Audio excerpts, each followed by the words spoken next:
Hi guys, this is Sarah and Haley, and thank you for joining us for Salem's Occult. Alright, so this is the beginning of us in our hopes and dreams of starting a coven. First things first, so sorry for my voice. I went to a hockey game last night. It's okay, it just means it's raspy. I guess it'll just get that extra rasp. So, oh my gosh, it could be that kind of channel. Hey, we might get more viewers. Thank you for joining us. Jesus. This is off to a great start. Was that my cat? Or a ghost. Charles? Hello? Okay, I think it was just the cat. Or Charles. Okay, well, we're not gonna be those white people that go and check. Yeah, so. definitely not. Okay. Charles, if that's you, chill. We're kind of trying to do a podcast. We're podcast bros now. Thanks. Alright, so we either have cats trying to be guest stars or a ghost. Cats or ghosts? Yeah, either way, it's pretty witchy. Good start. Yeah. Okay, so I guess to jump into the disclaimers, we just had a few things we wanted to go over.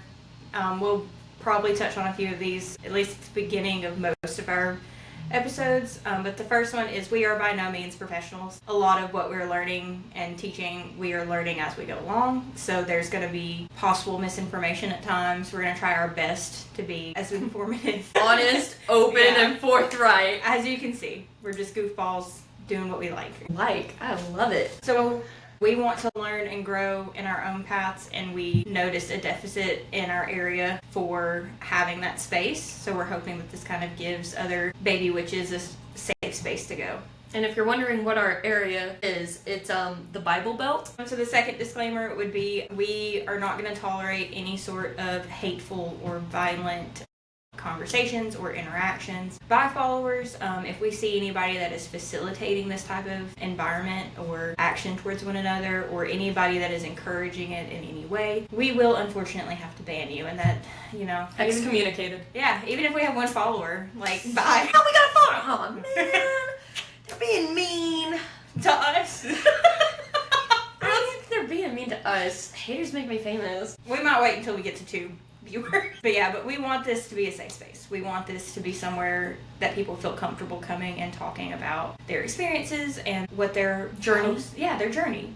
Because I know, especially if you do live in the Bible Belt or anywhere in the world that can be equated to the Bible Belt, it's not always a very safe or open space to talk about anything other than the accepted religion.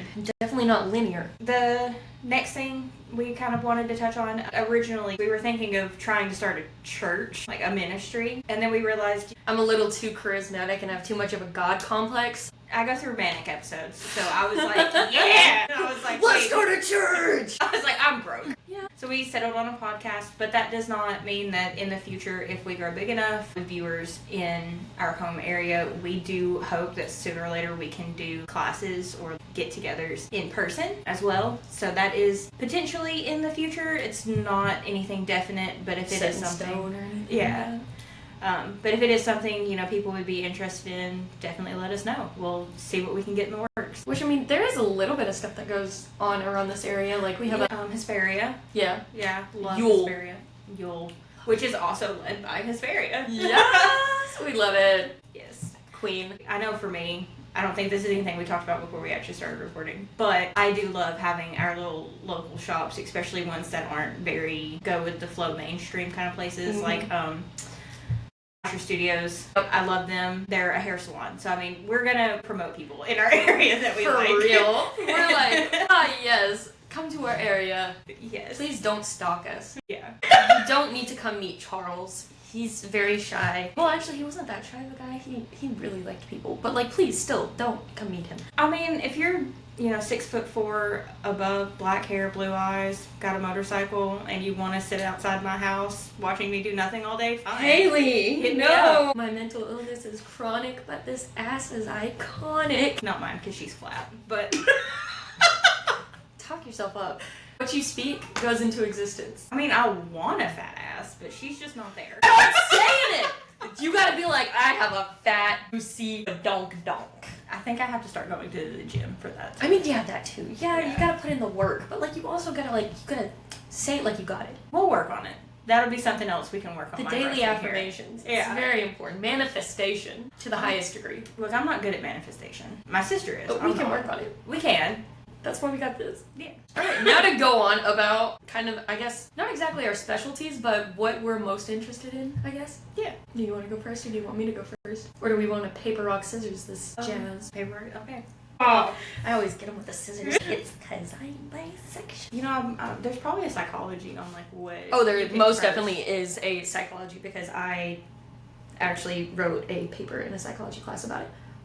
You're gonna have to tell me about that. That sounds interesting. It was actually really cool. Most of the time, people wind up throwing rock first, which is very odd. But usually you can tell by someone's personality what they'll throw first. And Do I scream paper? no, Am I gonna am I lay down? I'm just gonna And say cheat kind of person? that I don't often lose at paper, rock, scissors. So as you guys can tell, I really like psychology and the just mindset behind things. I also really get into like herbalism and for a little bit I did want to be an apothecary because there's so much to be found in herbal science and just like even in spirituality with herbs and everything. I also find a lot of interest in like tarot and divination. Dream work is really cool to me. A lot of protection and cleansing magic. I'm very into like interacting with spirits, so I have to be very comfortable with protection and everything like that. God, now it's gonna sound like I'm just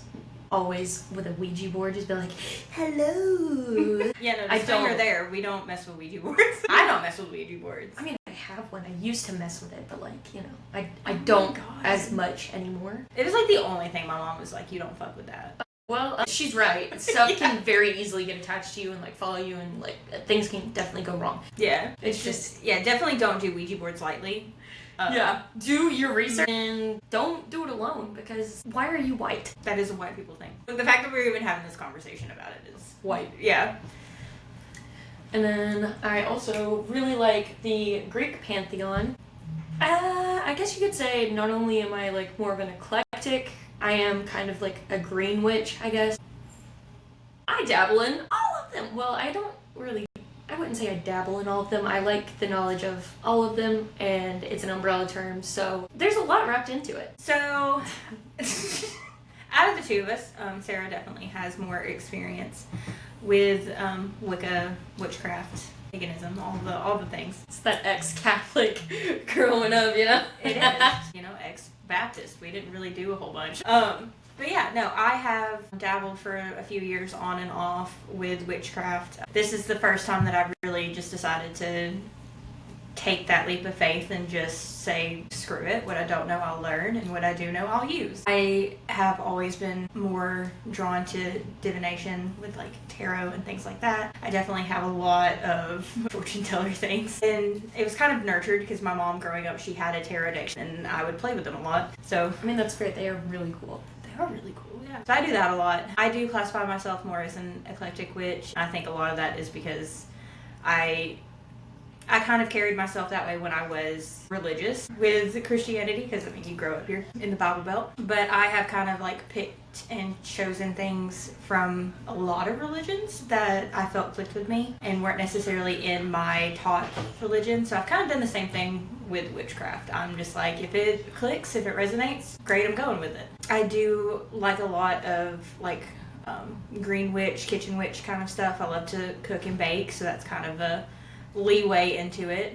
Green witch, I don't have a green thumb. Like, I kill plants left and right. But I do know my sister is very hippie. My mom loves to call us hippies because we live more free range than a lot of people.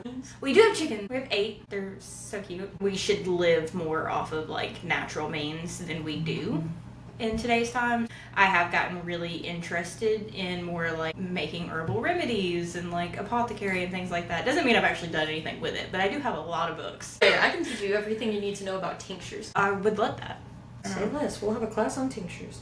Sorry. So I think for the most part that kind of introduces us and what we're hoping to do with the podcast. But we did also want to go ahead and burst into our first lesson, which is going to be cleansing and protection, because I think we can both agree there's some stuff in, you know, other realms right next to ours, and if you're going into witchcraft, especially with ghosts or gods or spirits and demons, and You definitely don't want to get blindsided by anything.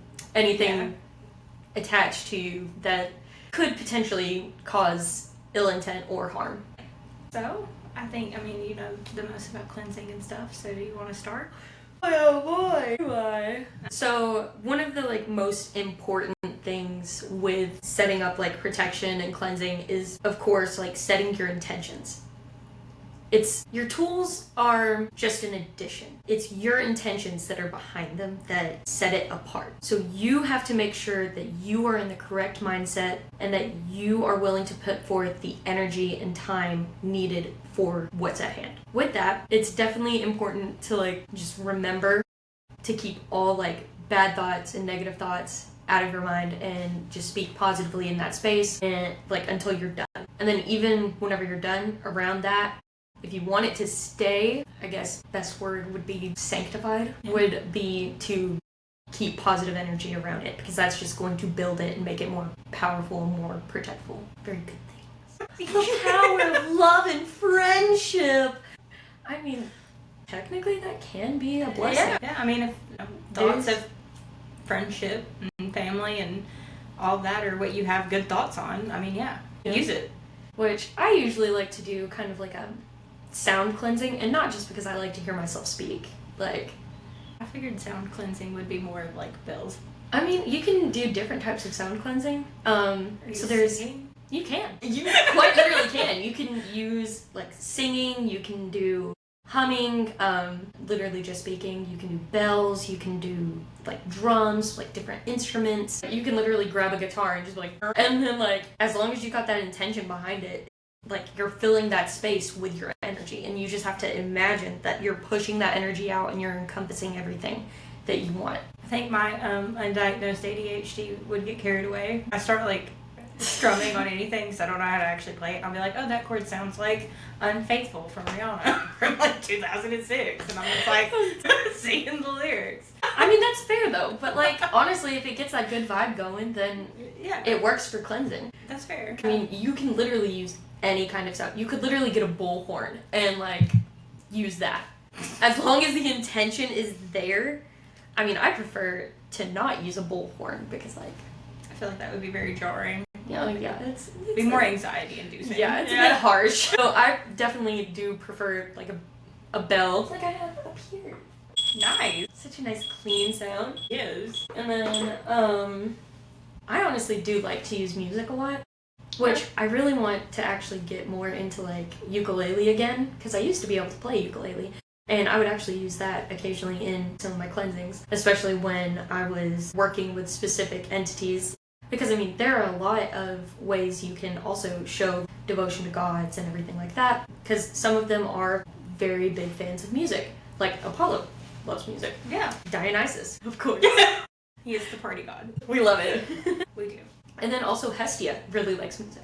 She's the goddess of home and hearth. Yeah. So, I can see it. I don't think I've ever put it together. There's so many times that you say things and I'm I've never thought of that. It's because I'm just so smart. You are smart. Aw, thanks. I do try. But that's just one of the ways I like to cleanse, personally. Moon water is a really good way to cleanse, which we can definitely go over how to make that at a later date. I think, me personally, what I naturally gravitate towards is incense and smudging. Mm-hmm. Literally what I got going back here. Yeah. And I think it's because I get pulled into fire really easily. So if you take me to a campfire, man, when my social battery runs out, I'm just into the flames. And then I do have that moment where I'm tell me something. Because people use it, divine things, and I'm tell me something, show me something, I want to see it. Which, there's different ways to cleanse things, focusing on each of the different elements. Yes, I did make notes on that. They're not very in depth, but it was kind of still, that's pretty nice. So actually, I think also you can use reading to cleanse. Yeah, I do that all the time. You probably shouldn't be reading smut books aloud, being he then pushed her against the wall. What's gonna make you I don't feel that's very cleansing. I don't know. There's a release. Pent up tension's just gone. Oh my god. What gives you more endorphins? Burning incense or getting off? I can think of a lot of things that provide endorphins for me. I mean, I can too. Cake. That's fair. I do like cake. Okay, back on topic. Squirrel. That's gonna happen a lot. A lot. But I actually got the little tidbit of information from this book. It's the Book of Practical Witchcraft by Pamela Ball. I'm pretty sure my sister bought this for me at Books A Million. So, I am going to use a disclaimer right fast. All the books that we reference or look into, not all of them are going to be good references. You Yes. really have to look into the people who are writing them, because some of them, a lot of books will try to use the word like chakras, and they'll tell you about different practices, and they don't tell you that they're closed practices, and Yeah. that can get you into some trouble because you may get into some stuff that you're not ready to face, or that just isn't for you. yeah. I will say, because, like, for me, I have a lot of witchy books. And there's a lot of them, like, I'll be reading them, and I'm like, I don't really vibe with that very well. So you have to learn how to pick and choose the things that resonate with you and the things that you need to leave. Because not everything is for you, and that's okay. It's very much a build your own religion at this point. Yeah, well, I think at least, especially for us, because we are eclectic witches, so we do take that mindset. If you don't, that's fine. It's totally okay. Your path Normal, is your own. even. Yeah. I think a lot of my knowledge is going to come into play for people who they didn't grow up with witchcraft and they didn't have somebody to teach them, because I really didn't for a lot of my intro to this. So I'm gonna resonate, or I hope I resonate with people who are like, I'm really hesitant to start this. Me too, girly, me too. Oh, I was like full in. I was raised Catholic. We stole so much from the pagans. This is just another Tuesday night for me. So with the book that I just referenced, I got a little bit of tidbit of knowledge on the elements and how they are each good for cleansing, because they each can cleanse in different ways. They are all good for cleansing, just in general. Like earth. I don't really would cleanse with earth. It's kind of a grounding effect. So you can use like crystals. Salt is a really good one, especially black salt and stuff like that. Which, by the way, because I had to look into this, so I'm going to tell you so you don't have to do it. Black salt is not something that you have to like buy purely made. You literally just take the ash from your incense and you mix it with regular table salt. You can mix other things in it too. You can. That's just generally how you make it black. Yeah, essentially. Which I bought an incense holder where it has a little arm and it's over a glass cup. So that's perfect. It collects all my incense, because I was like, I want to make black salt. That's so awesome. Yeah. I love that. So, but yeah, so earth, salt, crystals. A lot of times you can kind of harness the energy of earth. So, like, go outside with your shoes off. That's grounding, and that, honestly, like, it really does, like, reset your body's, like, alignment. I know it sounds, that's gonna sound so cringe saying that, but, like, it really does. It's because, like, the energy has, like, more of a flow. I know exactly what you mean, because I know, like, one of my favorite things to do when it feels good outside is to just go and either just walk around in my backyard with no shoes on, or, like, to lay down in the grass. You do feel it. Exactly. Because you get that energy and that flow through the earth, and you're just like, yes. Probably sound like I'm a tree-hugging individual, but you know what? Trees deserve love, too. They do. They're living creatures. They give us oxygen. They do. But yeah, so some of the information that the book gave me was that earth is really good for, like, healing or trying to find answers. So, like, trying to get to the truth of things. Knowledge, blessing. You know why it's good for knowledge? Because it is the beginning of all things. I can see that. Like, tree of life vibes, yeah. My nature witch is coming out. It's also really good for creating, shielding, and the book called it the first corner you call on for protection. So you can always use all of the elements for, like, protection or cleansing, but I mean, you can also just do whichever one feels right for you. Yes. That can always be like your main focus. Oh, we're about to go over air. That's my favorite one. Yeah, which it really didn't have a lot on air. At least not a lot that I could, like, condense down. Air is a lot of times sound cleansing. It can be sound cleansing. It can also just be like wind, like just focusing the air. Smoke does a lot on cleansing. I mean, like True, yeah. candles and all sorts of stuff. Like, not only does that have like fire involved, but it's air is necessary for fire to burn. True. So I mean, you can't have one without the other. That's fair. Yeah.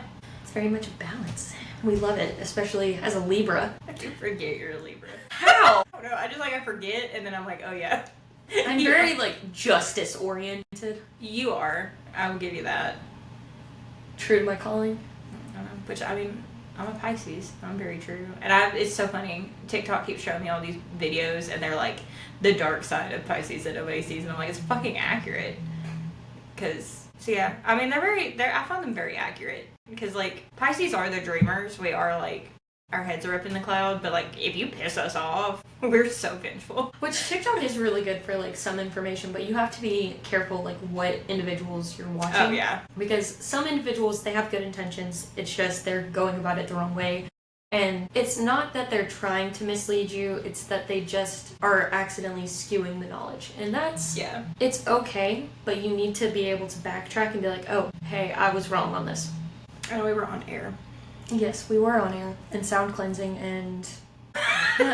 Pisces. Yes. Libra. So, with air cleansing... Funnily enough, I'm a water sign, but I vibe... Yeah, funnily. Like a funnel cloud? No, like air?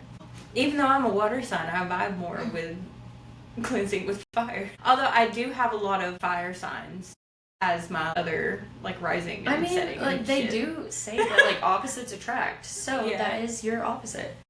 Which my opposite is very much Earth. Toph? No, we're gonna get monetized by Disney. It's Nickelodeon. So we might not be in trouble. I don't think Nickelodeon... They don't exist anymore.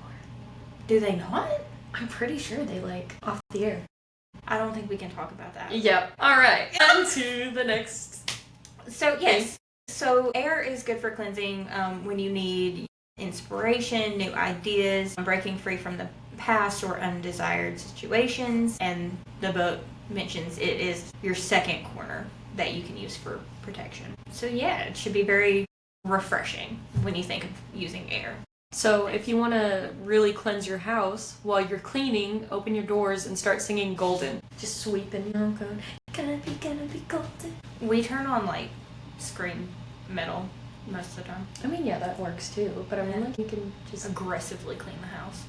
As you should. Yeah. Really get the dirt demons out of there.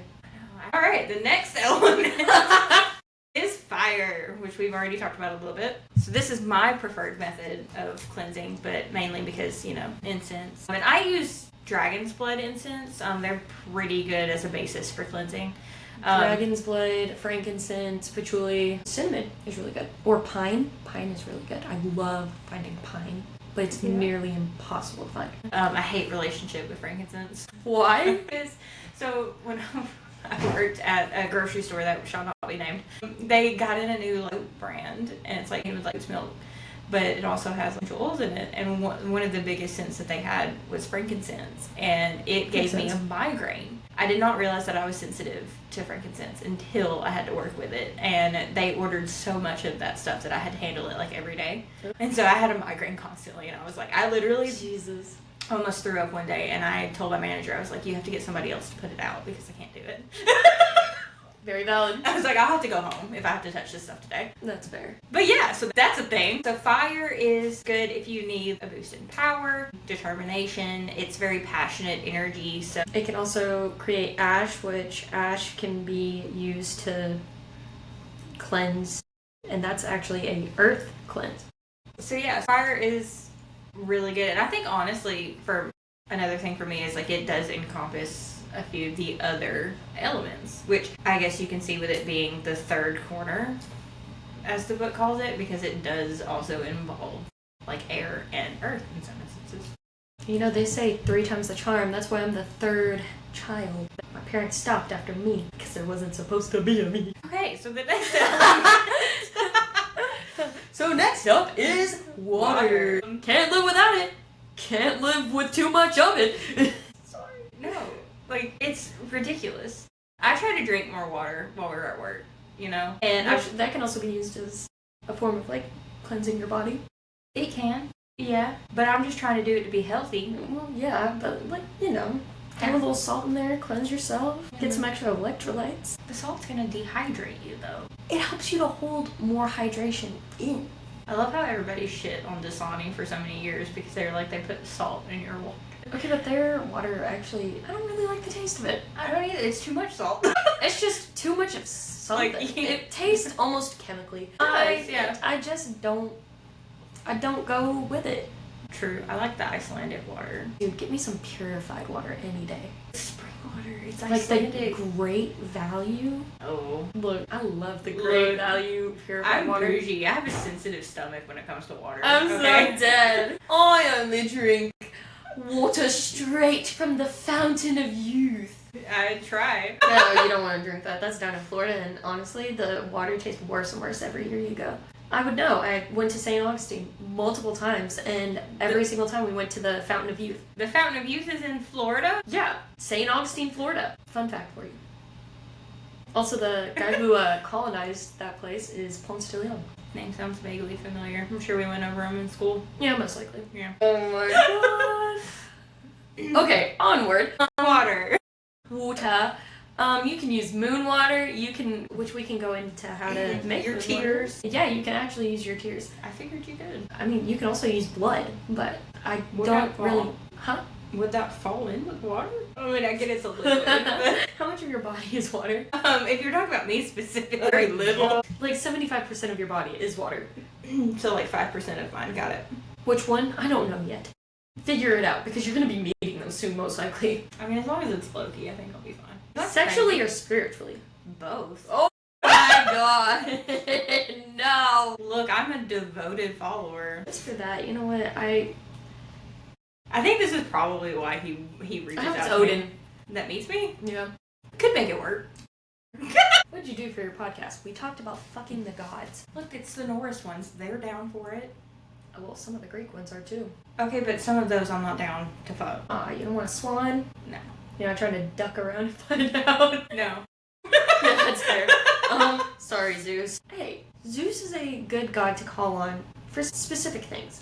I will say, and like, I would never like curse a god or anything because that's stupid. Yeah. But I do have like preconceived notions of them, and a lot of it is due to Percy Jackson. Well, So like, they're the gods where I'm like, I don't like you, and it's just because 12-year-old me read that series and was like, wow, they were assholes. oh man, Aries? I mean, although Aries, Love Aries. I do love Aries, even with the with the book. 'Cause I'm like, you know what? He's an asshole, but like, he owns that shit. Well, what I like about the Greek gods is they're so radically and softly, like, what they are the god of. Yeah. So, like, even Aphrodite, like, goddess of love and everything. Which is also, Beauty. I do wonder why Hephaestus gets so mad that she's cheating on him, because like, she's the goddess of love. You really think she's just gonna be with you? That's what true love is. But I don't think that she's not the goddess of true love. I mean, yeah, that's kind of more Eros thing. Yeah. Like, I'm not saying, like, I love Hephaestus, you know? Love him, especially due to the Percy Jackson books. I wouldn't cheat on him. Okay, but like, Epic the musical, the way they did Hephaestus, I was like, Right. Like, I totally get it, okay? like, one line that just hit way too hard for me was, trust is not, what is it? Trust is not given, it's forged. And I was like, brother! It makes sense, because like, It does make he sense. has the forges and everything. So.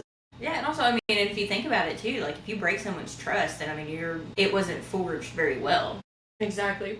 Oh, Or well, I like that. Well, it's not exactly always that it wasn't forged very well. It could be that you just hit a very, very strong metal with a missile. And, you know, I don't think that bodes well most times. No, because if I trust you, and you were really there for me, and you really had my trust, and like, you loved me the way you're supposed to, we would never break. You would be vibranium. Is that how you say it? That's not how you say it. You know, that's probably wrong, but I don't know. I can't think of it. Me either. Okay, cool. Nerds will know what I'm talking about. I say Noids. I say that affectionately because I am one. Nerds. This is Deluxe. okay. I think you're getting a little. I am all of the above, so I mean. Yeah. I love how we keep getting off. Yes. Okay, so water. Everywhere, but not to drop to drink. You know, it's the giving of life. It's revitalizing. It's cleansing. It removes it, curses and hexes. Washes them away, if you will. And it's very tied to emotions, which, you know, being a water sign, I can relate to. We are very emotional. We go with the tide. They like to use that a lot. Like, if you see TikToks on signs, they'll tell you water signs. And yet Poseidon does nothing for you. Like, you just don't be using Poseidon. Not using. God. Look, if I had just stuck to, like, Percy Jackson, then yeah. But I think Medusa is, like, my favorite story. Okay, yeah, that's fair. Medusa's story is pretty cool, but... Yeah, and in the version that... Okay, but I one thing that believe- Percy Jackson really did get right is that Poseidon is such a monster fucker. This is true. Like... This is true. I mean, he's cool. Yeah, I don't dislike him.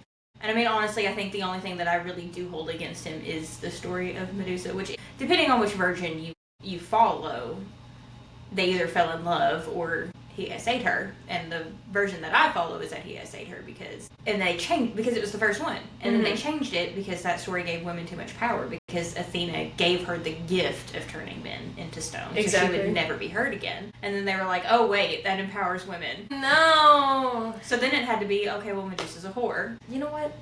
Go ham though, queen. Right. Like, I get it. I do. But yeah, Especially for a god. Come on now, man. yeah. But I mean, I do get why Athena was mad, because I mean, she was like, you took a vow. And for Athena, she's like, I took a vow, and I've stuck to it. Yeah. She is one of the maiden goddesses. Yeah. Which, like, Well, virgin maiden goddesses.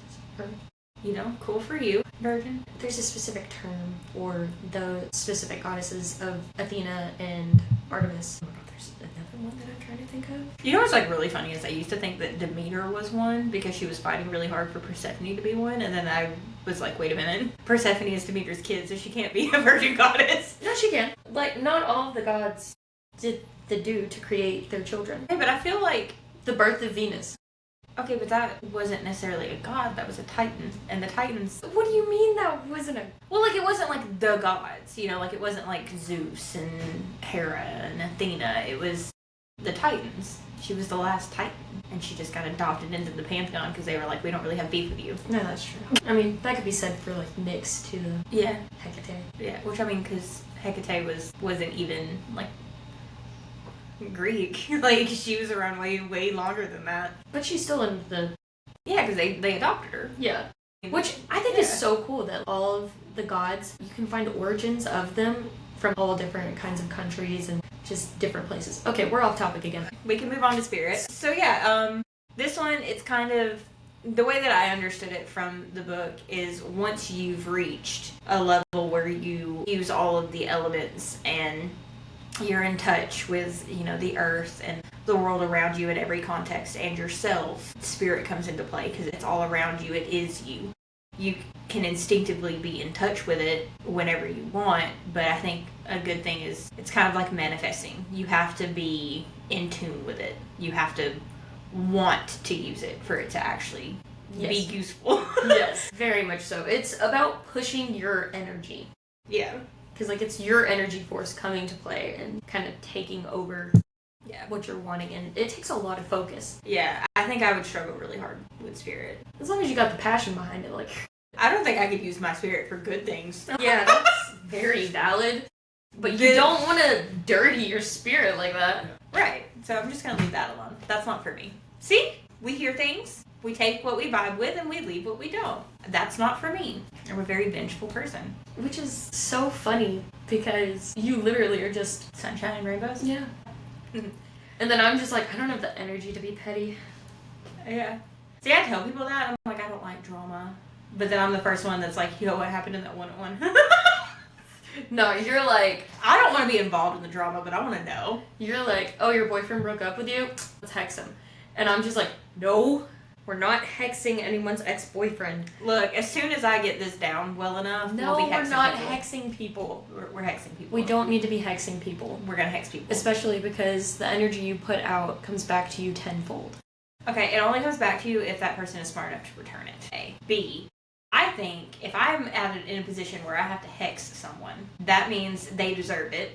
Because I'm not just out here like, oh my god, that person flipped me off while driving down the street. I'm going to hex them. No, because I am introspective enough that I'm going to be mad about it at first, but then I'm probably going to be like, what did I do? And if I didn't do anything, then sure, I'm still going to be mad about it, but I'm not going to hex them. Okay? Valid enough, I guess. If I have reached a point where I'm going to hex you, that's your karma. Like, karma has not come around. No, karma has not come around yet to give you your comeuppance. And the universe has given me the tools to make sure that you get yours. So I'm going to use them. My karmic deed for being a good person is that I get to help boost karma. Speaking of deeds, I did my good deed for the day yesterday. What'd you do? They were doing a little toy drive for the Children's Hospital in Huntsville. And I was like, ooh, that sounds awesome. And I saw some of the choices. There was a Eevee Lego set, and I really love Pokemon. Like, I love the Eeveelutions and everything. Oh, yeah. Those are my favorite. And I was like, I'm gonna donate that. Heck yeah. Nice. So, we loved it. I hope whatever kid gets that is like, oh my gosh, the Eeveelutions! I hope they're not like, what is this? Pokemon? This is so 90s. What are you, from the 1900s? Actually, Yes. I'm turn of the century, 2000. Oh, well, I'm 99, so. Bruh, I had to... Old. Moving on. We've done the elements and, like, different cleansing methods. So now, what the heck are you supposed to use those for? Boy. Anything and everything. Anything you do, cleanse it.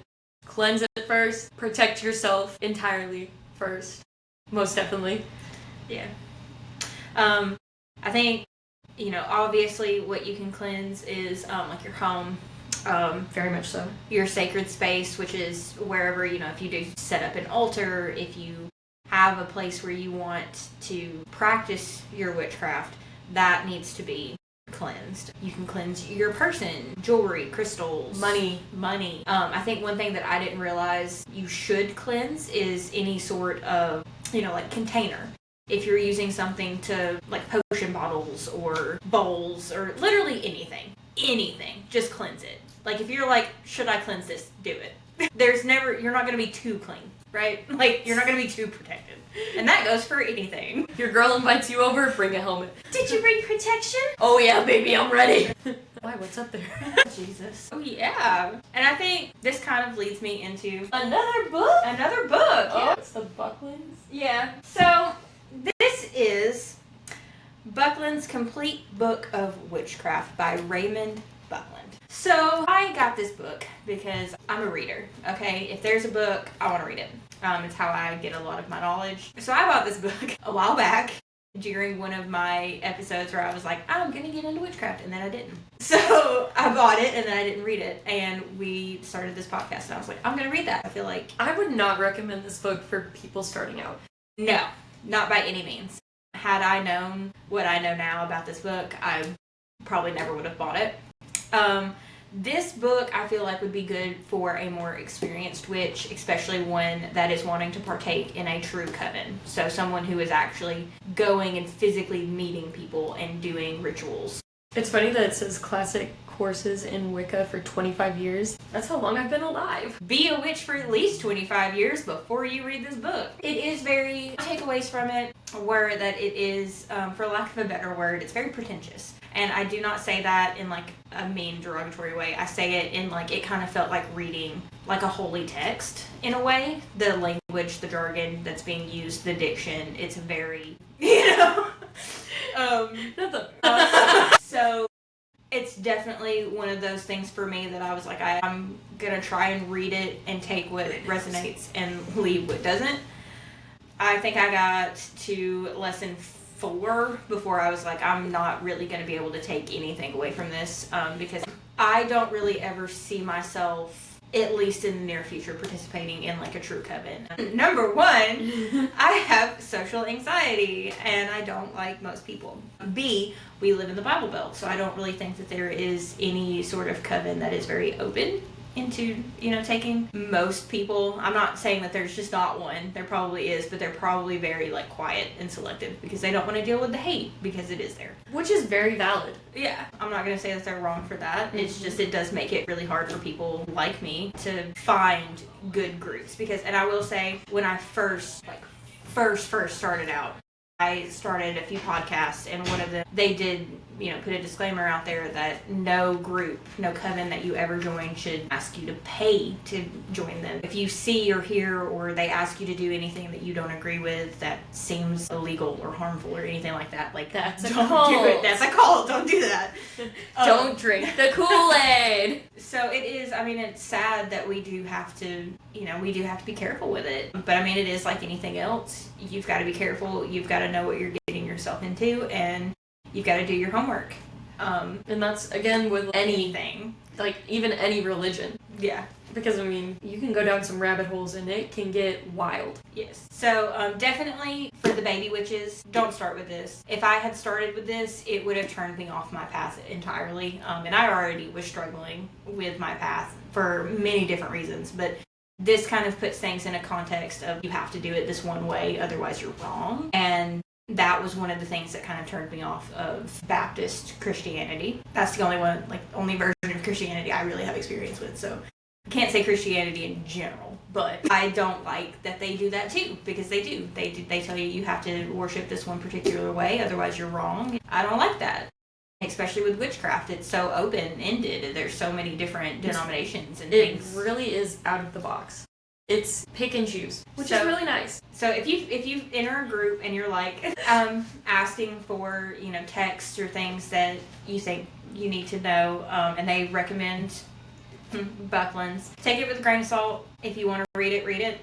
But definitely probably wait until you have, I would say, at least 4 years under your belt of actual diving into knowledge and research. Yeah. Because this is going to go up on a shelf, and I'm probably not going to touch it for a few more years if I ever touch it again at all. Also, don't get all of your witchcraft stuff off of Pinterest. Something else that I kind of wanted to get into in that regard also is one of my other struggles with getting into witchcraft is the financial aspect of it. Because when I first started out, there were a lot of people who, if you're not buying the best tools, the best ingredients, if you don't have space to set up a full-blown altar, you shouldn't do it, and blah, blah, blah, blah, blah. Dude, I'm gonna tell you right now, I go to Dollar Tree, and I buy the little tea light candles, or whatever candles I can from there. Hobby Lobby. You can get some herbs from the Dollar Tree. If you like irony, use the Lord's candles for witchcraft. I'm so dead. That's so... I said irony. That's fair. They're cheap. And they're the tapered candles, which I really like because it's more aesthetic. But again, you don't have to fall for the aestheticism? Sure. Sounds right. Might not be a word. We're going with it. You don't have to include that. Your journey, your path, your rituals that you do at home, your spells that you do at home. Your wallet. Those are for you. No one else has to see those unless you want them to. And if they're judging you based on what candle you bought or where you got your garlic from, they clearly don't have your best interests at heart. Because otherwise, if you're going to judge it, buy me what I need, bro. Facts. Yeah. I agree. So yeah. I wish people would buy me what I need. Right? If there's a sugar daddy out there that don't want sugar, hit me up. I might give you company. I can be very mean, if you like mean. I can too, but honestly, you have to make me angry first. Oh, no, dude. I don't like being mean unjustifiably, Dude, if that is all a man wants for me is he's gonna give me money to be mean to him, I'm quite literally gonna look him in the face and I'm gonna tell him. Ghost you until I need more money. Be like, be mean to me. All right, give me $500. Please chat. What's $500? You meaner? Suck! What's meaner? Leaving you hanging. I feel like that. Ooh, are you breaking out a book too? I'm breaking out a book. Yeah! I'm doing it! I kind of like this one. It is Wicca, A Guide for the Solitary Practitioner. It has a lot of good information from it, and it does kind of go into different things like chants and all sorts of I don't know. It's a good one if you're not exactly just starting out, but you've got a little bit of a knowledge base, so you can actually pick through and see the theory, and it goes over goddess and gods, and like symbolic divine areas of the altar and like magic circles, how dance can be used in rituals, and just like different like just magical theory and like deities, and it's really nice. It gives you like a good understanding. But also, one of my biggest things is you don't just have to go, yes, this says witchcraft. Obviously, I can only read from books that say witchcraft. So I also like the ultimate book of the language of flowers, because flowers have a lot of symbolism, and that can be used in your magic. That can set your intentions. But if you were going to be consuming anything, please make sure that you are reading up on, one, if it's safe to eat and consume, two, if it interacts with any of your medications, because especially if you're on SSRIs, there are like certain things that you definitely need to be more wary of. One of them being like St. John's wort. Mullein can be kind of iffy with some SSRIs. So you just have to be careful and cater each thing to you. I also have the Little Herb Encyclopedia, which is really awesome. I definitely recommend looking into like herbal stuff. Even if you're not into like herbal magic or anything like that, it can still be something that's really helpful in your path, because it can really help you with grounding with the earth and just finding stepping stones in how you want to start your practice. But it doesn't mean that like you have to cut yourself into a box and you can only like work with herbs or only work with like the moon. You can work with the whole planetary system. There is so many different types of witchcraft, and it's really, really awesome how expansive and eclectic it really is. Very fun. Yeah. Let's see. I think the last few things that I had notes on were a few different like cleansing things. I think ones that, at least for me, that I've personally used that I feel like are good places to start. So I know one cleansing type that I use fairly frequently is an egg cleanse. And it's as simple as it sounds. You take an egg. And it's very excellent. It is. I feel like it works very well, honestly. I had to do the pun. I know you do. It's all yolks from here. That one was weak. It's okay. Rude. It's okay.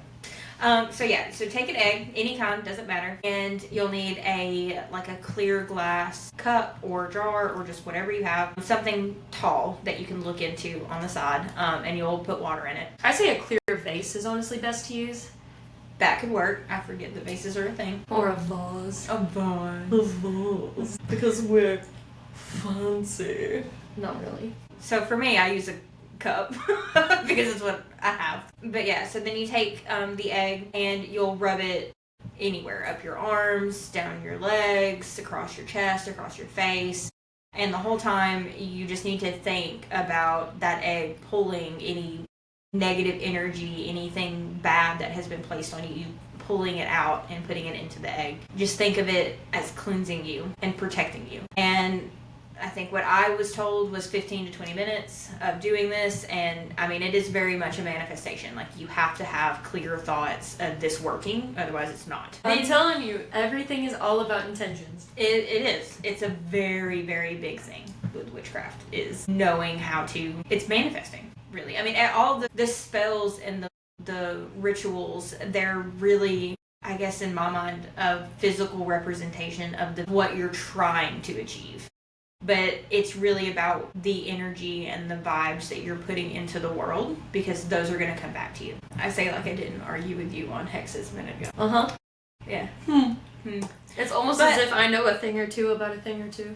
But I will say, in this context, I think it's different, and we can get into that later. Okay. But yeah, so you take the egg and you'll crack it into the cup. Now this part is very, very, very important. You cannot look over the top of the cup or vase or whatever you used. You can't look in it, because all of that negative energy that you just put into the egg, it's coming right back at you. There is a way to read the egg, and this has to do with how the egg interacts with the water, and if there's, strings coming off of it, if it makes, how it looks. So what I have done in the past is just Google it. Google. Google is free. It is free. It's going to be your best friend. Just make sure you're checking your sources, because you definitely don't want to Yeah. I usually do like a few. So I'll type in like how to read an egg cleanse, and then I'll click on a few different articles. And if they're all saying the same thing, then I'm like, all right, cool. Like if you read 3 articles and they're like, this means somebody hexed you, it's not a coincidence. It means somebody hexed you. It could still be a coincidence depending on like the No. sponsors and everything. Look, if you've how ever far watched, they paid their. if you've ever watched like any sort of crime TV show like NCIS, they don't believe in coincidences, and that's because there aren't any. Once or twice you can say maybe it's a coincidence, but if it's 3 times or more, All right, Leroy. no. Yes. Sometimes, it's going to say you were perfectly fine, you just have anxiety. Great, fine, dandy. If you still feel like there's something there and it just didn't work, do it again. Do it for longer, or try to find a different cleanse. Whatever you want to do. Do a cord cutting. Yeah, I do like cord cuttings too. Actually, They're so fun. they are. Especially whenever you're just watching them and you're just like, dang. Like, especially if someone just has a real thick attachment to you, because it'll just be like it's fighting to keep that tie there. Yes. And it's so fun to watch it just still crumble. And like, I know that sounds like probably really like just brutal and like rude. Depending on the context, like it's totally warranted. I mean, yeah. Depending on the context. Any context. If you feel like you need to do a cord cutting ritual. I always do Do it it. after like a breakup or something, because like, of course, no matter who breaks up with who, there's gonna be hard feelings. And that is just something that like, it's easier if you have that to like set it behind you, and it also just helps you feel better mentally, because it honestly does help you focus on it less and get over that person. I feel like easier, and just makes it like a more soft transition, I guess. Yeah. Is the best way to put that. Yeah. Before we go further, Yes. I'm just gonna finish up with eggs. Because there is the last step with that, and then we can dive further into cord cutting. I just don't want to make. So sorry, I did not mean to. No, it's okay. It's okay. Hey, we've gone off on so many tangents. We really have. Yeah, I just want to make sure that we're giving all the information needed. So with that, at the end of an egg cleanse, once you've done your reading, if you do have bad energy, what you need to do is you need to get like the spiciest things you have in the house: hot sauce, red chili flakes, chili powder, literally anything. Those packets you've been saving from Taco Bell. Yeah, and you're gonna dump all of that into the cup or jar or vase or whatever you chose to use. Mix it all together. All of this while not looking in it. Like you cannot look over the top of Close your eyes. like this. Don't even lean over it. Like when I say do this, you hold this cup out here and then you pour. Right? Like you don't nowhere near your face. And then you take it and you pour it in the toilet and you flush the toilet. Now, that part also, do not look over the toilet. What I do is I pour it in and then I flush my toilet with my foot. You're not coming back at me at all. Or you could just grab a broom and like... Yeah, I guess you could probably also like drop the toilet lid and it would probably work, but I'm extra. So, I mean, look, I'm not taking no chances. I'm gonna tell you right now. I did all this. I wasted an egg to cleanse myself. Not that I wasted an egg. Look, in this economy, eggs is expensive. They ain't as expensive for me no more because I have chickens, but... They're expensive for me. Yeah, they're expensive. You have to use an egg. You have to use a resource because somebody chose... You wanna start donating some eggs? So yeah, so that's... Did you just throw one of your rings? I did. It's okay. It was my midi ring. It's like too big and too small for all of my fingers, so I use it as a midi ring. It just like flew off. It's fine. I'll find it later, or I won't. The universe be willing. I don't know. Wait, was that off of your right hand? Yeah. It no longer serves you. It's just a decorative ring. It doesn't serve you. Be a symbol. I wonder what I'm letting go of, or need to let go of. I don't know. We can get into that later. Yeah. Yeah. So that's egg cleanses. If you have any questions, comment them. We'll address them in the next podcast. But back to cord cutting. Very fun. Love it. So for a cord cutting, it's pretty easy. Well, I say it's easy. To me, it's easy because I've done so many of them. I like to get just like a platter. I know that sounds weird. Like, I like to get like a little silver platter because I'm like, how pretty. And then you just like put your candles on it and you can surround them with salt. And you definitely want to surround them with salt. Yes. Like, cleanse your platter and everything. Use your black salt. I mean, you don't have to use black salt, but it's definitely good to use like a good like purified, cleansed salt. I honestly really like to use sea salt. Okay. Because honestly, for me, that just like it feels right because Yeah. C is washing away. No, I can see that. And I know there's a lot of things that like sea salt is. They do recommend it for like. It's just it feels so much better because it's just minerally. Minerally, yes. But again, do whatever is within your budget. Yes, and whatever feels right to you. Yeah. And sometimes, I will say this because I'm always going to be an advocate for making sure you're doing things that'll still allow you to be financially stable. Sometimes doing what you can financially afford and doing what feels right are not the same thing, and that's okay. Do what you can afford, and later on, you can do what feels right. What you can do. Yes. That's very important. Actually grab my candles that... I mean, like, you can get candles off Temu, bro. Like, Facts. You can get, like, a box of 50 for, like, $5. And I know people be calling out Temu, but, I mean, honestly, they do have some pretty good things. Like, I bought... You just get you one of these little long candles. Yeah, and you can use white or black. They can be used for any sort to represent, like, anything. Candles do have meanings. Yes. They do, so you can't just use any candle. Yes. They do need to be specific colors. White and black can typically be interchanged for any candle. Usually black is used more for protection. It can also be used for like a numerous of other things. You can also just you can pick a candle that resonates the most with you, like green for like wealth, or it doesn't just mean like financial wealth, it can also just mean like wealth in happiness or fruition of opportunities, stuff like that. Never thought of it that way. Yeah, dude. Yeah. I'm telling See? you, I love stuff like that, which is really funny because I'm colorblind in a second. But yeah, so with that, you pick out your candle. And I found these little like cast iron, and I didn't bring them with me. I'll bring them next time. They're little cast iron candle holders, and I got them off Temu. Look, I get it, fast fashion's it's a sin. It's a sin, but it's useful. Yeah. First world props. So I got them, I got 2 of them, and I thrifted it's kind of like a Dutch oven. I have a friend that did also a cast iron. It's a little oval thing, because they're fire safe. So that's Which I highly recommend getting anything that's cast iron. Honestly, if you can get a cauldron, do it. Like, yeah. Why not? But yeah, use your thrift stores. Use Very much Yeah. thrift stores. Like, anywhere. there's Wish so we good had things. Yeah. I wish we had better thrift stores. I really do too. Because I go in there and I'm like, because I see so many people who like, again, TikTok. I keep name dropping TikTok. We should get paid for that, but we're not. Hit me up. TikTok daddy. They're like A tatty? they go in to thrift stores and they browse the home goods and they're like, if it calls to me, then I get it. So I go in there and I'm like, something speak to me. You can also get candles from thrift stores. I've never seen candles. Oh my gosh, I've seen so many candles at thrift stores. It's great, really. We need to go thrifting together. Yeah, we do. Okay. Oh my gosh. But yeah, so Next podcast is gonna be a haul. we should.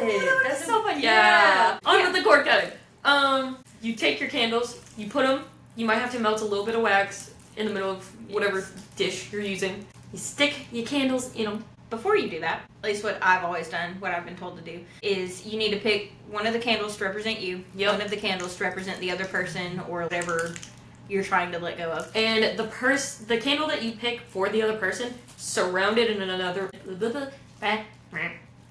ring of salt. That's a new one.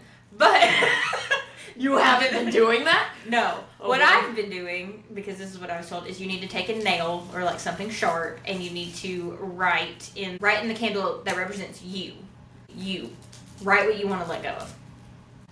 Maybe mine, because I play it safe. I write anything. I'm like, I feel negative energy. This person, just whatever, You can also use herbs. You can anoint your candles, so you can like roll them in oils and attach herbs to them.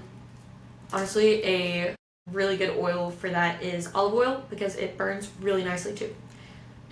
Different herbs you can use: cinnamon for protection, also for good luck, and you can use rosemary. That is a really good protection herb. I highly recommend using rosemary. It is so good, and it burns, and it smells so nice. So, multiple different ways you can do this. You know what they say, more than one way to skin a cat. Yeah. And then, so once you get them situated, you have them standing up.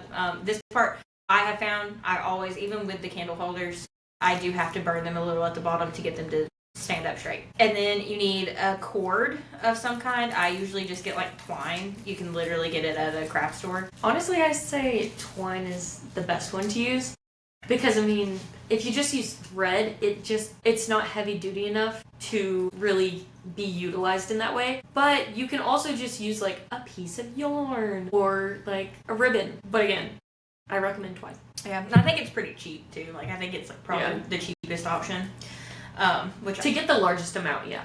And then you're going to wrap it, I say 3 times. In witchcraft, 3 times is typically the charm. Third child! Wrap it 3 times around the candles and then tie it. Yeah, and then you light the candles. Now kiss. No, I'm just kidding. I've done 2 cord cutting rituals. So with the first one, I burned the candles completely gone. I felt like that's what I needed to do that time around. I always burn the candles completely gone. Yeah. Well, the second one I was doing for someone else, and the twine burned, and they were like, okay, I feel like it's done. So, I mean, I was like, I'm doing it for somebody else. They kind of don't want to watch it do the whole thing, so bet. I feel like if you want to have, like, you still want to slightly have them in your life, but you just don't want the emotion. Yeah. Then it's good to, like, not go all the way through with it. But I do recommend, like, if you really want this person, like, to let go of you and to let, like, for you to let go of them and everything, I highly suggest burning it, like, all the way to the ground. Because, I mean, that's gonna ensure it's done. Yeah. And it's insane. Because, like, I know the one that I did for me, it was so funny because I was like, you know, what if I'm sitting here saying I'm ready for this energy to, like, leave me, but then I'm not. But then we lit the candles, and the candle that represented me, she burned. And she burned so quick. And these candles, like, they were the same candle. Like, I think I used 2 black candles because that's what I had. Mm-hmm. They were bought at the same time. And, like, they were the same exact candle. And his candle was, like, burning so slow. And my candle, like, it reached the twine in, like, 30 seconds and lit it up, and then he got mad. And it's so funny because you can see it. You can see it happening where you're just like, I'm ready for this to be done. I'm over it. I want to feel good again. And then they're like, they react, and it's insane. But I definitely recommend that. I'm gonna advocate: do not do something you do not have a knowledge base for. So if it's a closed practice, you can learn about it and you can be respectful about it. But I don't recommend going into it, because if it is a closed practice, it's closed for a reason, and it is because it is made for those specific people. This is so cashed. Okay, so let's see, what else do we got? My love and affection. There you go. Touch your love and affection. Okay, so how lovely. Let's see. I did make a few like tips and tricks for people. I think we've touched on cinnamon, but cinnamon is a very versatile.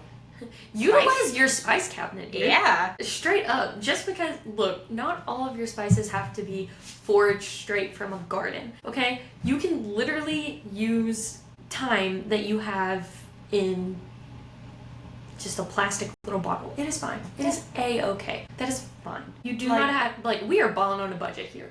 Do what you gotta do, boo-boo. Yeah. Like, do I wish that I had a garden where I could just go out there and pick some... 100%. It's not going to happen. A, because I'm broke, and B, I don't have a green thumb. I can't make things grow. I probably could if I dedicated myself to it, but I'm not gonna. Yeah, but cinnamon is very versatile. I'm just cracking myself up because we keep like, cinnamon. Cinnamon! Cinnamon. One of my favorite uses for cinnamon actually is in my mop water. I have been told that this is something you should do like on the 1st of every month, but let's be real, most of us are not cleaning our houses on the 1st of every month. I know I am not.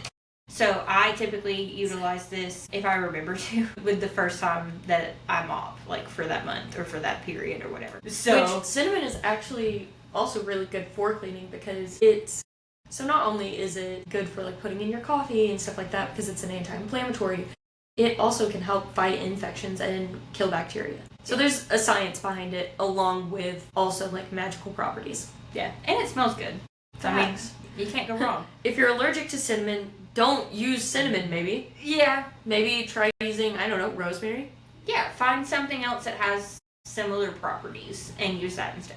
But yeah, I use cinnamon in conjunction with Fabuloso. I use the blue one because it smells heavenly together. Why don't you use like a pine one? Well, I don't know. I grew up on Pine Sol. Then Pine cleaners are so good. I love a good pine cleaner. they are. I don't have anything against Pine Sol, not at all. But they are expensive, and you can get Fabuloso at Dollar General Okay, yeah, for that's super true. cheap. That is true. And the blue one smells heavenly as well, especially if you put cinnamon on it. It That's smells really good. See, I usually like to use pine scented one, especially because sometimes I like to put like some pine needles in my stuff because like pine is really good for. It focuses kind of on fertility and like abundance. Because what are you trying to fertilize? We are not trying to fertilize any eggs. We are trying to fertilize good intentions, beginnings, and there are so many things that they can be used in conjunction with others. Yeah. And it makes it to where it can have more than one meaning. Yeah. Because, I mean, if you're saying you want to work on, like, fertility, it doesn't always mean you're trying to have a baby. It means you're trying new beginnings. Yeah. I think that's something I'll struggle with is, like, when it's good for love, then I'm like, all right, I'm going to find a boo. Like, and that's... And it's like, no, this is actually, you need to work on self-love, and that's what we're bringing to you. Which, there are a lot of things that are really good for self-love, too. Yeah. Also, mint is really good herb. I love mint. Not only does it just like smell super clean and also clear your airways, it's really good for inflammation. It is absolutely amazing for just setting intentions. Luck. It really brings in luck. I didn't know that. It also helps to just freshen up ideas, and it's a refresher. Yeah, because I mean it is very invigorating smell. And it really does help charge stuff up. Mint is so good. I just love it.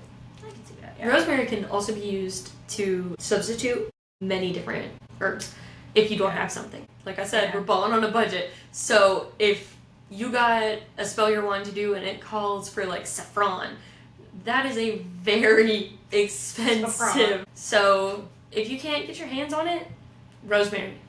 Yeah, and that does bring up a good, because I know we've mentioned it with like candles, but pretty much anything that you could possibly need, herbs, crystals, candles, anything, they do have one or more that can be substituted. So like with crystals, it's clear quartz. You can substitute that for any other crystal. So I mean, if you falling on a budget, or if you just want to dip your toe in to things and you don't really want to go hard until you know you're actually gonna stick with it, buy a few things that are versatile.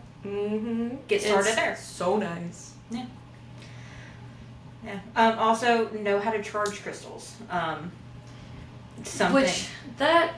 It can be done different ways. Yeah. You really need to look into your crystals before you decide how you're going to charge them.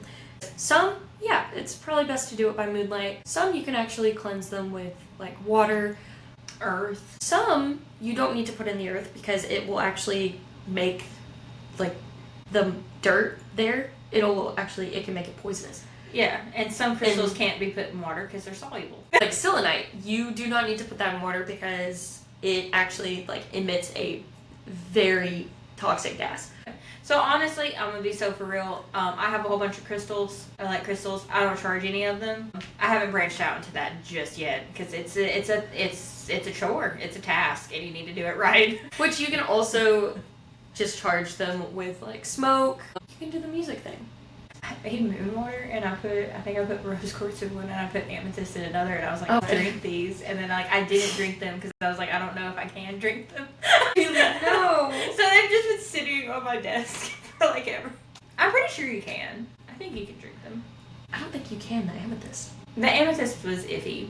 I think rose quartz, I had looked it up, and it was like, it's fine. Yeah, because that one's essentially like a fancy salt. Which I always say, if you're gonna mix something in with it was two different water. bottles. Okay, good, very good. Two different water bottles. If you're going to mix things, though, it's always best to use like salt. Just do salt. Well, it encompasses everything. Salt can be interchanged for like nearly anything. I know. I was trying to give it properties. You can do that with salt. You can even use pink Himalayan salt. I know, because I had them and I don't use them for much. Or Mediterranean salt. From the Black Sea. This is true. But yeah. Which is super cool. Said that to say, know what you're doing. Because then you're going to do something and you're going to freak yourself out about it and then you're never going to use it. Indeed. That or you're going to get yourself killed. So, please practice safely. Yes. Read up on what you are using. Make sure that if you're mixing things, you're looking up how they mix together and if there's any interactions you need to be aware of. Because not only is it important to get what you want spiritually across, but also it's kind of important to not, pass on. Yeah. That would kind of be a downer because it's a little hard to practice from beyond the grave. Or is it easier? Not saying, not negating what she said. We're not. That's a theoretical question. Like, I'm just wondering. Because, like, if you go off Hollywood, you get all these, like, abilities when you're dead. Because you're a ghost. But, I mean, we don't know. I guess it also depends on, like, maybe you're making deals with demons and then you get... I mean, it depends on if they're hot demons, though. Oh my gosh. Don't lightly make deals with demons, people. Please don't sell your soul for a hot demon boyfriend. Moving on. This is my attempt at a segue. So another thing that you can use cinnamon in is simmer pots. I really like cinnamon pots. Is that how you say it? Is it a wazel or a wazzle or what? What are you trying to say? No. A wazel? I think so. Is that it? I don't know. 1 second. I'm about to Google this.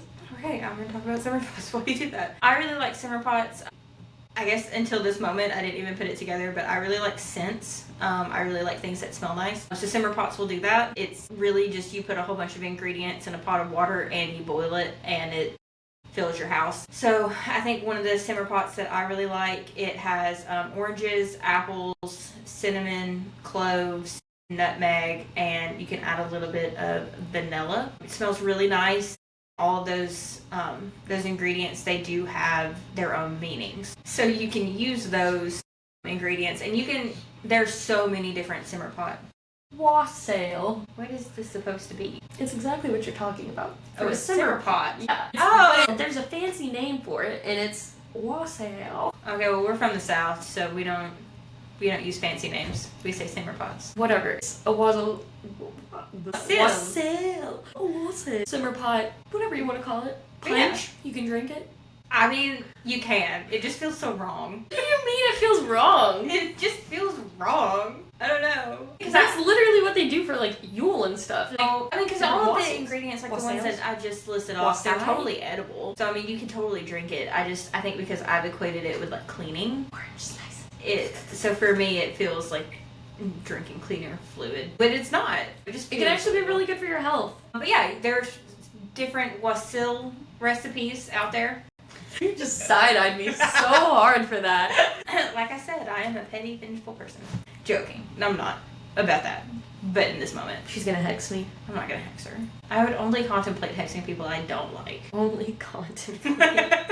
It's the thought that counts. But yeah, so those recipes, you can find them online, and a lot of them they'll tell you what the different ingredients represent, what they'll bring you. You can make your own recipe, and based on your needs, based on what you're wanting out of it, and just go from there. Yeah. Also, it's not a bad thing to combine spirituality with your health. Honestly, that's very beneficial. Because, I mean, you can look up what each ingredient that you're using is also good for. Because, I mean, there are so many different herbs and everything that are good for clarity of mind and just so many different things. Yeah. Because that is one thing I love about just herbal magic, because it's medicinal. A lot of the times whenever there was witch burnings in history, or like people being persecuted for being witches, is quite literally because they were apothecaries. It's just the knowledge of knowing what is around you and what is good to use. Because, I mean, you can actually use weeds from outside. You just need to know what you're using. You can use dandelions. But the thing with dandelions is you have to know what has been in your yards. If you use pesticides of any sort, if you've parked your car in the yard and it leaks oil. So all of that can affect the dandelion and how healthy it can actually be, or if it's going to poison you. Also, it's important to know what part of the plant you can use, because there are some parts of a plant that you can use the petals, but don't use the stem because that's poisonous. Or you can use the roots, but you can't use the flowers because you're going to poison yourself. Dandelion tea is absolutely amazing though, especially when made correctly, because if you don't make it correctly, it can taste like bleh, for lack of better term analogy. Yeah, that's fair. And I think casually back on crystals, I do have a friend of mine who is a crystal witch. Like, that's what she equates herself to, like a kitchen witch, crystal witch. Those are her topics whatever. Those are the things that she's really drawn to. So she really uses crystals to cleanse her home. She puts them on her windowsills, her door sills, all the things. And it really does make a massive difference in the vibe of her home.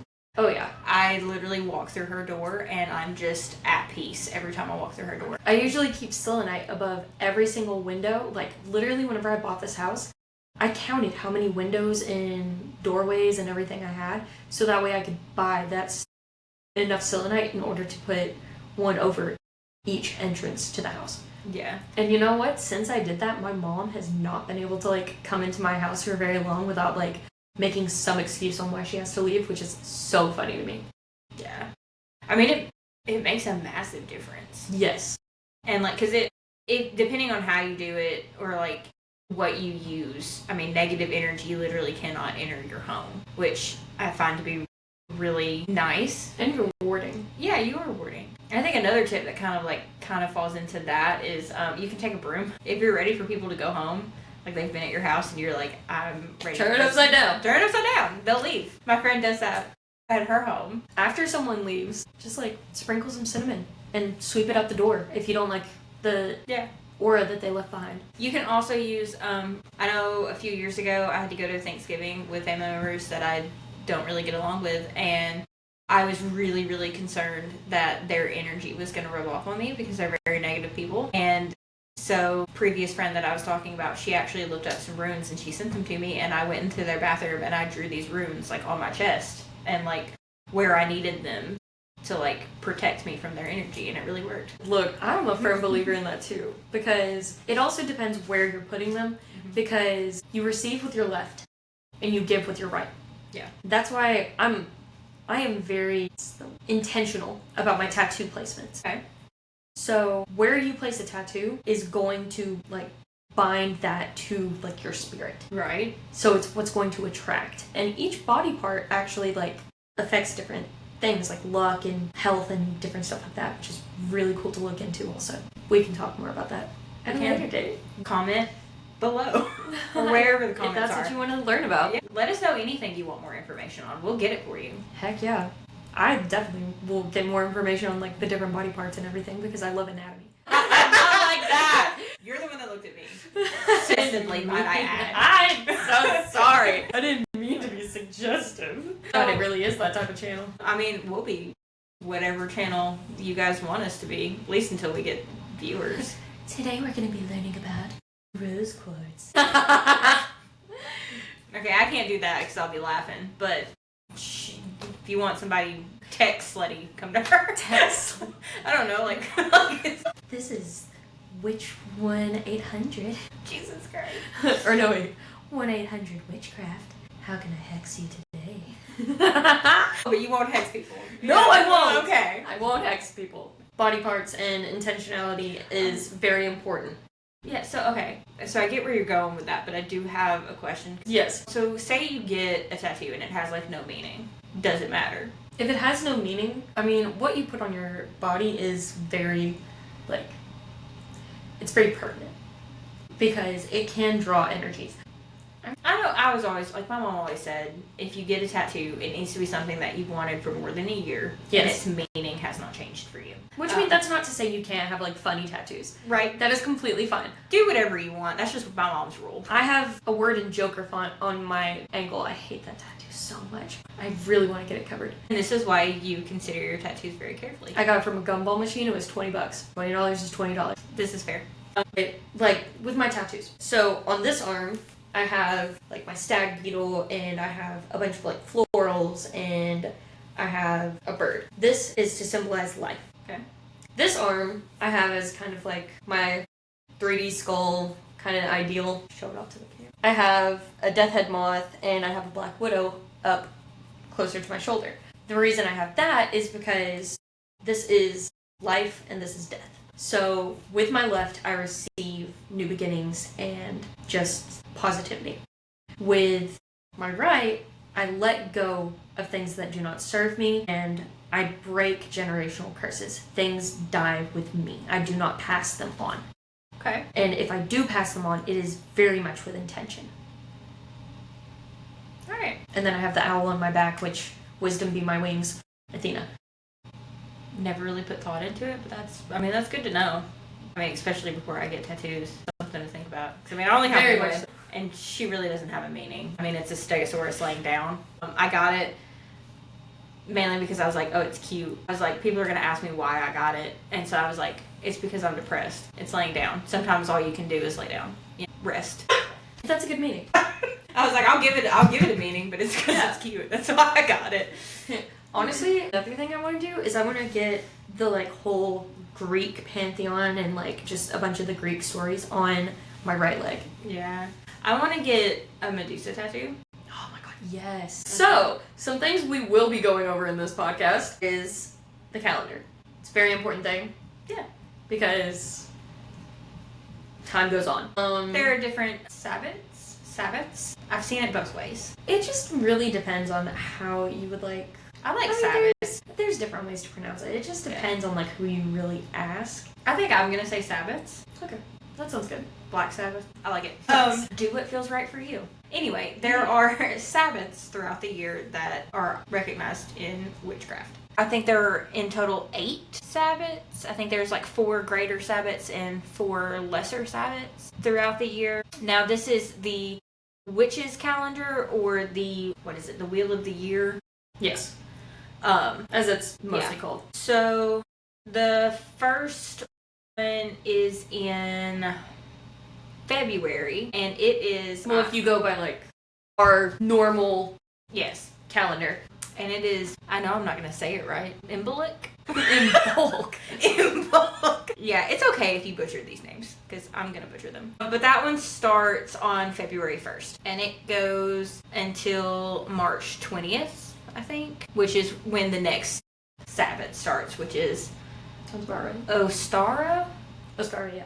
Hey, I got it right. I'll get a few of them right, not all of them. So that starts on March 20th. I think this is closely related to Easter. Yes. So Ostara is mostly, a lot of these holidays are going to be more of like the Norse kind of, I don't want to say junction, but I think of them more as Norse-based yeah. holidays. So with Ostara, it is of fertility, spring, and renewal. It is, oh my gosh, what's her name?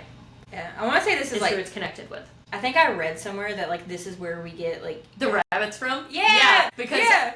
literally, fertility. yes, Yeah, and then like the egg, fertility. yeah, And that's where there's an Easter bunny. instead of like an Easter chicken, which I mean honestly, Hey, I had a rooster growing up, and I took it to the Easter service at a Catholic church.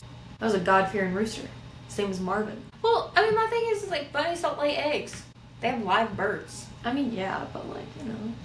Anyway, that's a discussion for another. Yeah. So next would be Beltane, Yes. which starts on May 1st. And I want to say, because one thing that I did note, and I really, really like this, is we, as like a Western society, our new year starts on January 1st. But with the Wheel of the Year, the new year starts in spring. So they actually, a lot of witches, pagans, it is believed that you should do your New Year's resolutions in spring when everything is being reborn, because you have that renewed, invigorating energy and you'll actually do what you set out to do with your resolutions. Whereas if you're doing them on January 1st, you're in the middle of winter, everything's dead. Just like your hopes and dreams. If you make your resolutions in January, yeah. So Beltane would be kind of when you should be starting like New Year's resolutions and things like that, because based on the Wheel of the Year, that is typically around the new year. Now, that's not saying don't make New Year's resolutions in January. If that works for you, great, do it. Go ahead. I've made so many New Year's resolutions in January that I never do them. See, I always pick 3. I think I do the same ones every time, and it's like go to the gym. You gotta. We're gonna work on that. We're gonna. Yeah, this year is gonna be a year of growth for me, because I'm gonna start it fresh. I'm gonna start doing things that I want to do. because I'm not going to let things hold me back. I'm Sure. going to do what I am capable of doing, and I'll learn the rest of it as I go. We love it. We love to see the growth. I'm also working on growth, especially in my job. It's a lot of growth. Emotional growth. A Yeah. lot this year. I should be trying to grow more, but honestly, like every time I think about it, I'm like, what more can I be doing? Valid. And next would be Litha. Yes, which starts on June 21st. I don't really know much about that one, to be honest. Do you know anything about Litha? I know little bits and pieces, but I'm gonna guess that one's probably one of the minor Sabbats. Mainly because I don't know anything about it. I could be wrong. It could be a greater Sabbat. I don't know. it is the summer solstice. Oh, okay. So yeah. it's kind of a major one. Okay, so I'm wrong. So if you've ever read ACOTAR, they have like a solstice party, and like Tamlin, I mean, peak summer. yeah, like they bring in the harvest, they're having a party, there's music. Exactly. Tamlin fucks somebody. All right. It's a whole thing. Dionysus. Pretty much, but we don't like Tamlin by the end. Oh, okay. Gotcha. For anyone who hasn't read ACOTAR, that was kind of a spoiler, I'm so sorry. So It's been out for a few years, so honestly. themes are abundance, growth, masculine energy, love, and magic. Yeah. It is the name given to the Wiccan Sabbath celebrated at the summer solstice. It's because it's the longest day of the year and the shortest night of the year. Yeah. So it's the pinnacle of the sun's power to fuel the growing season. So very fun. Alright, so the next one is Lammas. Lammas, yeah. Lammas. It is August. Lammas. Lammas.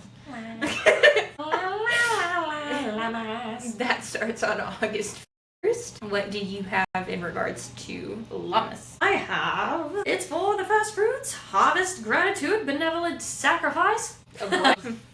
No human sacrifices. No, we do not. Or animal sacrifices. I don't stand that. It's also to celebrate like utilizing skills and talents. It's pretty much like An artsy thing. pretty much. It's Okay. to be fruitful and celebrate what you have. Okay. The next one is September 22nd. It's Mabon? Mabon. It's Mabon. What? Mabon. So this one's in September. It's on the 22nd. Harvest, gratitude, abundance, balance, preparation, and welcoming the dark. And the next one is my favorite. It is October 31st. Samhain. Samhain. Yeah. Samhain. There's a lot of different ways people have said it. Yeah, I think I originally said Samhain, and then they did the festival here, and they were like, it's Samhain. And I was like, oh, okay. Not heard it called Samhain, but yeah. Yeah. I was like, it's not spelled that way, but Samhain, yeah. yeah. I want to say it's like Celtic, so it makes sense, because I mean, they have the name like Siobhan, and it looks like Sabian. I don't know. But yeah, so this is Halloween. This is, when the dead come back, and all that stuff. Herbs are dried for winter storage. You know, It's quite literally the themes are death, rebirth, divination, honoring ancestors, introspection, benign mischief, and revelry.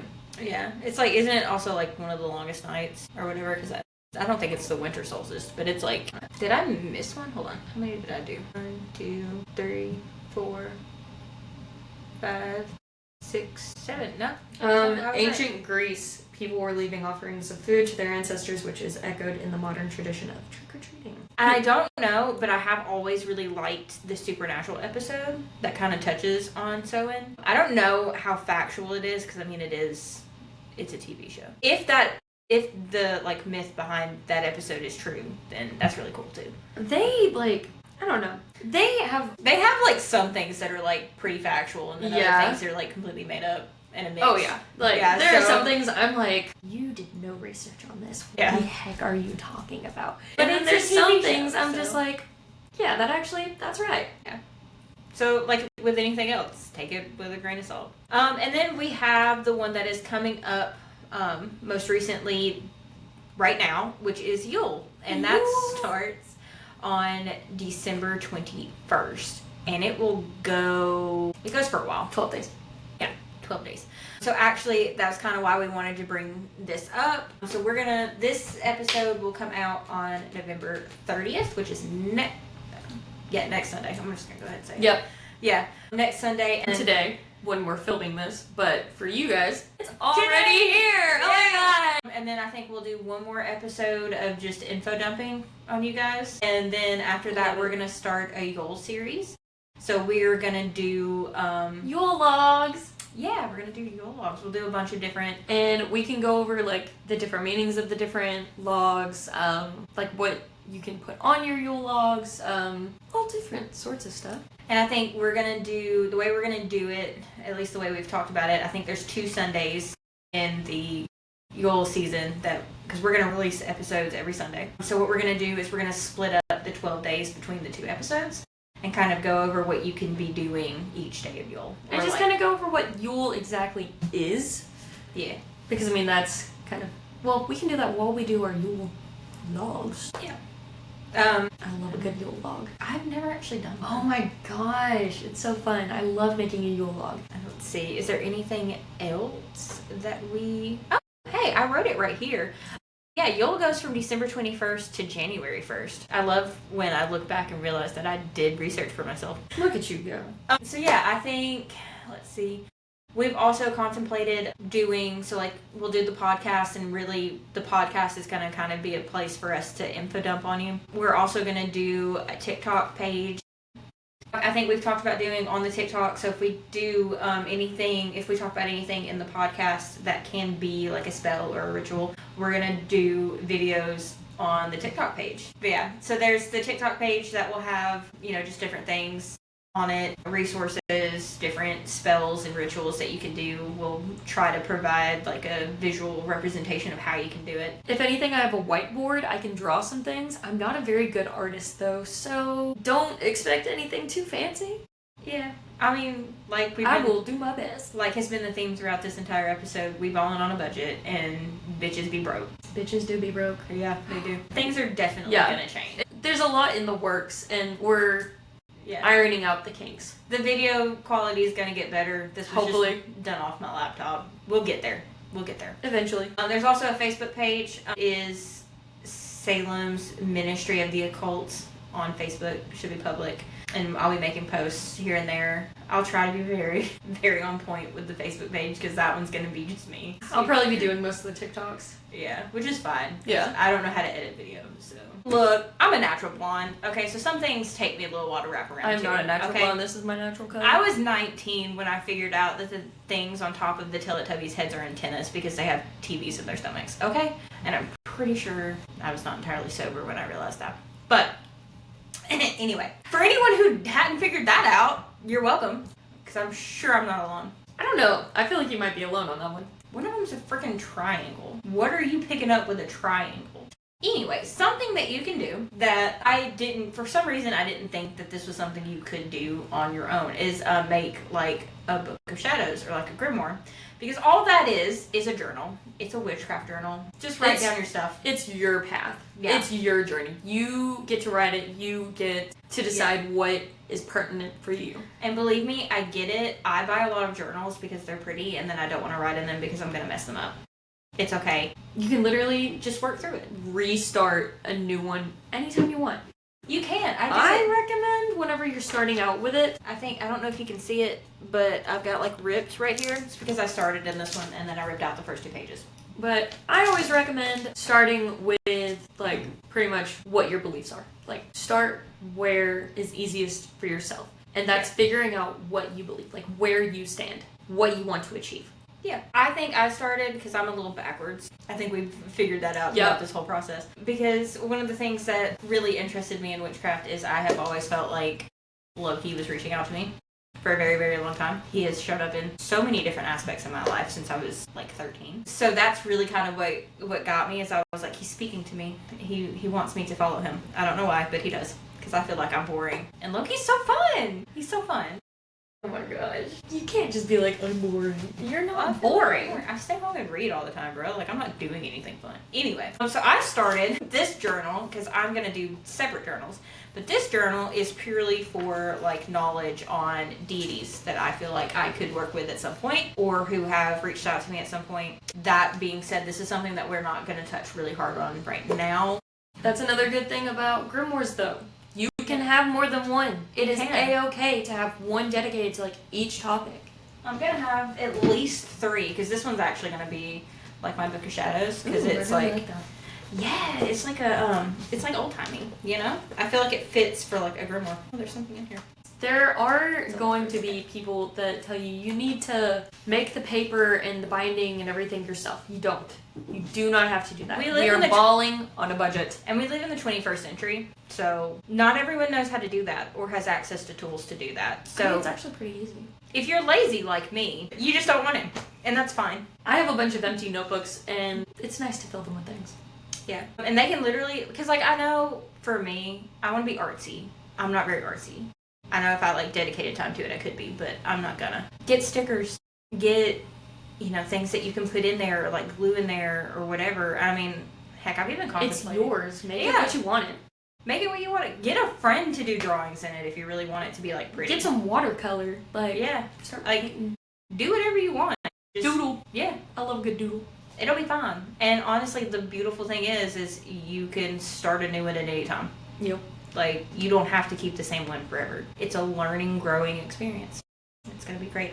And what I was going to say about the deities, do not start working with deities until you are ready, until you have a proper knowledge base. Because, I haven't started working with deities, but I have felt for probably the past 3 or 4 years very heavily that Loki has shown up in my life like, hey, ready to go. Where are you? And I'm over here like, not ready yet. So that is one of those things, and we'll probably do an episode purely on working with deities. Which we can also kind of give you like which ones are kind of safe to start with if they are calling to you, which it definitely depends on what you feel resonates most with you. And it could be any of the pantheons, like it doesn't matter if it's Norse, Greek, Egyptian, Celtic. There's so many different ones. There are. And we won't be able to go over all of them, of course, but I think honestly we'll probably focus on Norse and Greek, which Greek and Roman kind of go hand in hand because they're just different names. Yeah. Yeah. And also what we can do is, because I know the best thing probably is going to be for us to go from personal experience, so we can also start with the ones that either we have worked with, if you've worked with any, the ones that have called out to us and we're contemplating working with. I occasionally dabble with a few. And then from there we can do general knowledge on the rest of the pantheons. And if anyone wants to know about a specific deity, let us know. We'll do what we can. We'll do research if we don't know about them, or if we do know about them, our brain is yours to pick. Another motto. Oh my gosh! We could end all of our videos with, and until next time, our brains are yours to pick. Beautiful. I love it. All right, so it's set. That's in there now. Yep. All right, I think, is there anything else we wanted? I can't really think of anything. Yeah, I think we talked about way more than we said we were gonna. Yeah, but we really did. We went on a whole tangent, honestly, a couple tangents, which I think is gonna be probably a theme. Yeah, for us. I think it works though. It makes it more authentic and it follows our journey very well because nothing, like I said in the beginning, nothing is linear. It's chaos. It's going to be a learning experience. There's learning curves. There's backtracking, and there's so much to grow and honestly to see. And I really want this to be a dialogue. I want this to be something where we're all sharing knowledge. We're all growing together. If we don't know something, or we misinterpret something or misinform on something and you know it, correct us. Indeed. We live in a world where everyone has different knowledge, everyone has different experiences. Don't hold that in. Like, this is a safe space. As long as you're not being hateful, as long as you're not hurting yourself or hurting others, it's welcome here. You are welcome here. Give us what you know, we'll give you what we know, and we can go from there, and everybody can be better at the end of the day. I really like that. Just that everyone can be better at the end of the day. But that's also to say, the only person you should be comparing your journey to is your previous self. Yes. Because no journey is the same, and finding your way to do that is going to be hard. I'm not going to sugarcoat it. It's not easy. But I'm sure we're going to come in here and do episodes sometimes and we're going to be like, we're really not feeling it today. Or we're really not vibing with the subject today. Like, it's going to happen. We might come in here and we might be like, hey, I don't know enough to talk about this, but this is a thing. We can do more research if you want to know about it, but we don't know enough. On to the next thing. Yeah. It is what it is. Learning process. We will occasionally go over stuff that is considered close practice. We will do it in a respectful way, but we do not recommend going into trying close practices because it is meant for those specific people, and Obviously, we are not going to talk too much on it. We can pretty much give vague information. Yeah. And let you know it's out there, so that way, like, if you want to look into it more because, oh, wow, that sounds really cool and you just want to learn, great, dandy. Knowledge is power. I was thinking the same thing. I was literally like, Big I'm going to brain. say this at some point. We're hive-minding right now. Oh my gosh. That's a thing. We can go over my conspiracy theory on that in another episode. Oh gosh. Somebody Conspiracy remind me. channel. Yeah. I've literally thought about it. I've had so many ideas for podcasts, and I just haven't Conspiracy, history, you're getting it all right here. Yeah, you are. You Authentic really as are. all hell. Sometimes we may be drinking. We have thought about that, doing some drunk episodes. And hey, you can be drunk with us. We'll put out a disclosure. Unless you're underage. Yeah. Don't drink if you're underage. That is very true. Don't do that. 21 and over, you can drink with us. Yes, because I'm 25. Also, anyone who struggles with sobriety, don't do it. Facts. Make good choices for yourself. Don't do anything that we do just because we do it. We're not Facts. that cool. We are definitely not that cool. We are such losers. We really are. We're filming a podcast. That really speaks volumes. We say it with affection. Like, Yes. If we have any viewers, love and appreciate. Nice little kiss for ya. Yeah. No kiss.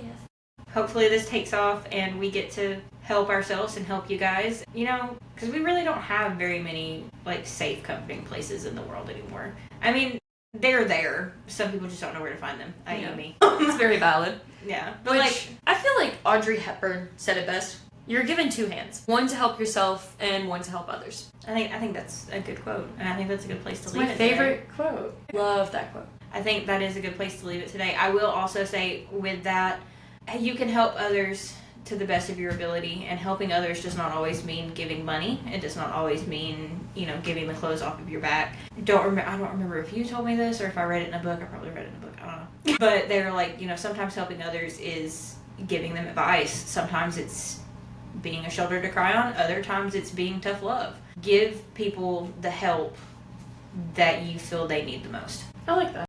I don't think I told you that. Okay, I think I read it in a book. I read a lot. It's fun. Alright, so we can use our new ending now. Until Till next time, our brains are yours to pick.